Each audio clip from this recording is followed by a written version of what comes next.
Evening, everybody. When I finally get me voice back, it is Tuesday, 4th of October. Still no baby yet, so let's crack on. Just to keep ahead of ourselves until baby does turn up. So this particular Irish whiskey, because we're still carrying on with this, is this. This was a sample gratefully received from the lovely people at the Whiskey Lounge in York. I can't even remember when I went. It was months ago. I took a trip to their storage facility, shall we say, and very kindly was let loose amongst the bottles that they've got and managed to help myself to a few bits and pieces. A little bit more than I think they thought I was actually getting from them. So Eddie, Joe, Amanda, everybody else that is involved in the Whiskey Lounge, thank you very, very much. If you're not following the Whiskey Lounge, if you've not joined the Whiskey Lounge, if you've not taken part in any of their events, please do. Because they're a fantastic bunch and they are great fun to be with. So this particular one is Titanic. This is what the bottle looks like, and this particular one is a bit of a rarity. It was launched by the Belfast Distillery Company in 2013, and Belfast is here. The reason it's called Titanic is Belfast and the Titanic are quite synonymous. It was actually built in Belfast, and there is quite a major tourist attraction in the centre of Belfast. So it was sort of a natural name for the BDC, should we call them, Belfast Distillery Company, to use. Now this particular one that I have is Titanic 5-year-old. So what the Belfast Distillery Company were doing was they were buying stock from the Cooley Distillery. Cooley Distillery is here. And so it was launched in 2013 as a 5-year-old. In 2014, so I think it was barely a year it had even been on the market, Cooley turned round.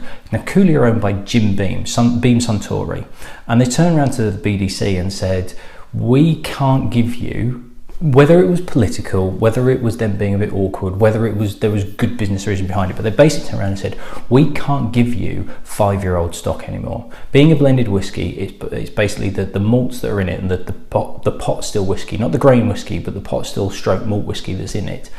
5-year-old, well, that was the youngest age in there. And they basically said, we're not going to give you 5-year-old stock anymore. We're going to give you 4, but we can't give you anything older than that. So the Belfast Distillery Company went, okay, that's fine. We'll relaunch it as a 4-year-old. There's still going to be 5-year-old available in a limited number because that's the amount of stock that we've got. But we can't afford to wait for some 5-year-old stock to become available. We can't afford to look elsewhere, so we're just going to rebrand it as a 4-year-old. But this is actually the 5-year-old.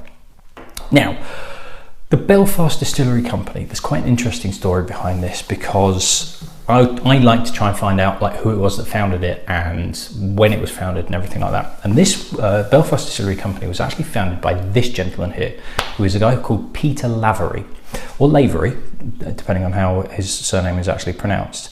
Now, he used to be a bus driver, and in 1996 he won £10.2 million in lottery. I think it's the Irish Lotto, and he won that amount in 1996. Now, I've read a news report about him, kind of skimmed through it, but it seems like he was dyslexic, he didn't do particularly well at school, he was like a very average guy, bus driver, 18 grand a year wage, not earning a lot of money, although it's not a bad wage, but it was kind of that was about his role in life almost. That was what he was set for life. And then he won £10.2 million in the lotto, and he's turned into an entrepreneur. He now has a range of properties that he looks after, and he's set up this distillery. And although initially after winning the money, it seemed like he'd go down this almost stereotypical lottery winner route where it would all get burnt away and he'd end up destitute, and like a lot of these lottery winners seem to be. And it was basically kind of almost had an epiphany where it was a case of, no, I've got to use this, I've got to make the most of it, and I've got to make the money work for itself. So he became a business entrepreneur, and the 10.2 million that he's got is now tripled, quadrupled, maybe even more by this stage. So it's a real success story. And as a whiskey drinker and somebody that would love to win the lottery, setting up your own distillery, dream come true, absolutely fantastic. So this Belfast Distillery Company has been set up by him. They're actually in the process of opening a brand new distillery in Belfast. It's called the Crumlin Road Jail, and it's the A wing of this jail. And it's quite a well-known tourist attraction. If you've ever been to Belfast, it's quite possible that you've heard of it. I've never heard of it before, but I've never been to Belfast. The only place I've been to in Ireland is Dublin. But apparently it's quite a well-known kind of local tourist attraction, stroke visitor centre, stroke like shops and stuff, I think. But they're taking the A wing of the jail, and actually turning it into a distillery. Now, they were hoping to start production this year, but I did see a news report from February where it was actually halted because there was unforeseen repairs on what is a pretty old building. So it's a new business, it's growing, it's another one of these more craft distilleries. So we've got the Ecklinville distillery as well, which has just opened. You've got the Bushmills distillery. Essentially, Belfast Distillery Company is like the third in Northern Ireland, but there is a couple of others sort of on the cards. But it's another one of these new young Irish distillers that are taking advantage of this increased demand. So I'm quite intrigued to try this because, Cooley do some decent whiskey. It does seem like there's a bit of thought behind it, although it's a catchy brand name. It does sound like there is some thought behind the whiskey. And obviously the story behind the owner, I think, is absolutely fantastic. So, nice, actually not a bad little amber colour, and quite bright as well. It's 40%? Yes, it's 40%. Interesting.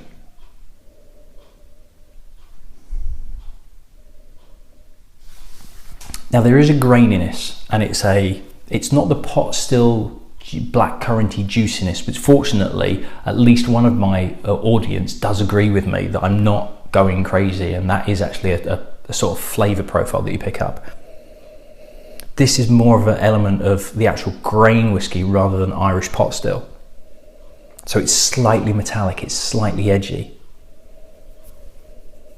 But there's also a slight bourbony fruitiness as well. Now, what I couldn't find is what the whiskey was being matured in, whether it was pre-blending or whether they were blending it and then maturing it.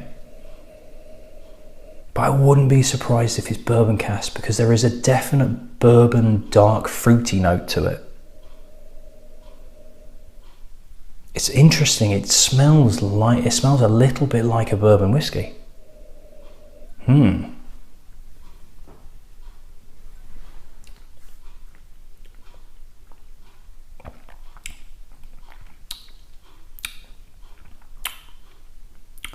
It tastes a bit like a bourbon whiskey as well. That's surprisingly good. There's a little bit of a heat to it. It feels slightly more than 40%. It feels almost like it could be a 43.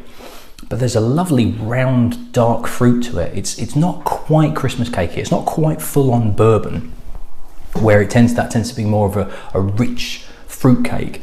This is a little bit lighter, but it does have a fruitiness to it. The graininess that's on the nose is there, but it's more subdued on the palate, and it actually works really well. It kind of just lifts all the fruity flavours that are there. There's a nice honey note to it as well.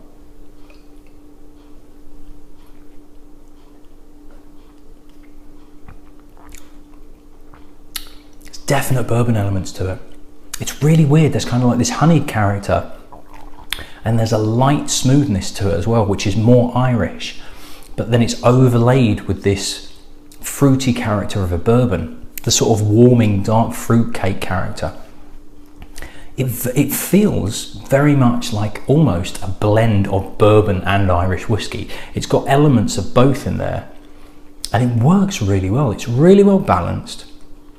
It's very smooth, but it's got a nice soft spiciness to it as well. If you like bourbons, you're going to like this. If you like Irish whiskey and you're looking for something slightly different, slightly un-Irish, but still having an element of that, I think that will do the trick, to be perfectly honest.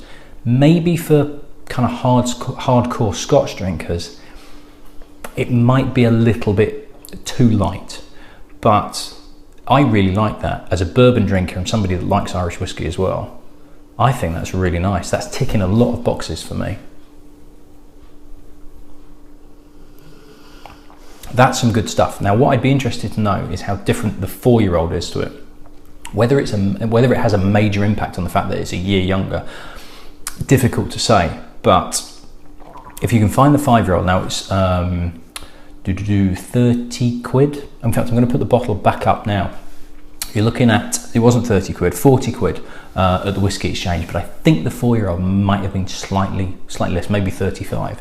But the Whisky Exchange were still selling the 5-year-old. They still had it in stock available to buy, and it's worth picking up. 40 quid feels a little bit steep, but for a craft distillery, there's not a great deal of it, and one where we know for a fact that this one is potentially going to disappear, at least until the BDC have their own stock coming through from the Crumlin Road distillery. But by the sounds of it, that's going to be at least 6-7 years before they can get to a 5-year-old stage. It's certainly worth picking up. I like that. It's very much a bourbon Irish whiskey crossover, and that perfectly is no bad thing whatsoever. Ooh, like that a lot. And I'd be intrigued to try some of the others that they do. They do another one called Danny Boy, which I think is another blended. There is a single malt called McConnell's, which is apparently named after the last single malt distillery that was in Northern Ireland, or maybe even Belfast itself. And their plan was then, once Crumlin Road was up and running, was then they were going to release a Pachin, which was going to be called Jailbreak, and that would essentially give them a spirit, almost like new make spirit, or these corn whiskies that you get. So it would have been clear, and that would have given them a spirit to be able to sell early on while they're waiting for the rest of the spirit to mature to be able to sell those whiskey. But that is good. That is a good Irish whiskey. It's a good Irish American whiskey. And I can imagine, with the name and the style of whiskey that it is, that probably goes like Billy-O in America, because for American whiskey drinkers it will look really good. It's called Titanic. It's got that Irish element, which is big over there. That's nice. Like that a lot. Right, quick rinse out and we'll crack on with a name that you probably would have heard of. So see you at the next one. Cheers.